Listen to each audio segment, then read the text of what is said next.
5 বছর রাশিয়ার সাথে যুদ্ধ করে, দীর্ঘদিন যুদ্ধ করে রাশিয়ার থেকে ক্ষমতা পাইছে। এই মুহূর্তে আমেরিকার প্রেসিডেন্ট, তৎকালীন প্রেসিডেন্ট নাম হলো বুশ, জর্জ ডব্লিউ বুশ। নাম কি? বর্তমান আমেরিকার প্রেসিডেন্ট হলো পাগলা ডোনাল্ড ট্রাম্প।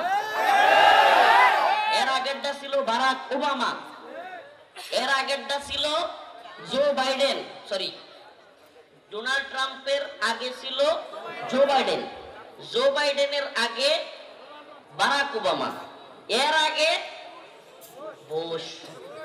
এই জর্জ ডব্লিউ বুশ মোল্লা ওমর রাহিমাহুল্লাহরে বলল, মোল্লা যদি উসামা বিন লাদেনকে আমাদের হাতে তুইলা দাও তাইলে আফগানিস্তানে তোমরা নিরাপদে বসবাস করতে পারবা, আর যদি না দাও আফগানকে মাটির সাথে মিশায়া দেওয়া হবে।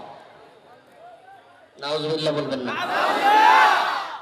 এবার বাংলাদেশ, পাকিস্তান, আফগানিস্তান আরো কয়েকটা রাষ্ট্রের উলামায়ে কেরাম গেল মোল্লা ওমর রাহিমাহুল্লাহরে বুঝাইতে, মোল্লা দেখো দীর্ঘদিন রাশিয়ার সাথে যুদ্ধ করলা, রাশিয়াকে হারাইলা, এখন একটা সুন্দর রাষ্ট্র পাইলাম, এখানে আমরা ইসলাম কোরআন হাদিস অনুযায়ী শাসন করতে পারতেছি। ডব্লিউ বুশ একটা ওয়াদা দিয়েছে, যদি উসামাকে তুলে দেই আফগানে বাঁচতে পারবো, না দিলে আফগান ধ্বংস করে দিবে। আমিও বলতে চাই আমার মহান রব একটা ওয়াদা দিয়েছেন, ওয়াদান আলাইহি হাক্কা। আমি মোল্লা ওমর দেখতে চাই আমার রব্বে কাবার ওয়াদা সত্য নাকি জর্জ ডব্লিউ বুশের ওয়াদা সত্য।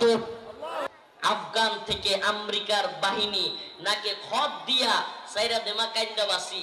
আগে কি মোল্লারা হলো জঙ্গি, মৌলবাদী, উগ্রবাদী, এখন মায়ের যখন খাইছে এখন কয় মোল্লারা হলো ফ্রিডম ফাইটার, স্বাধীনতাকামী যোদ্ধা।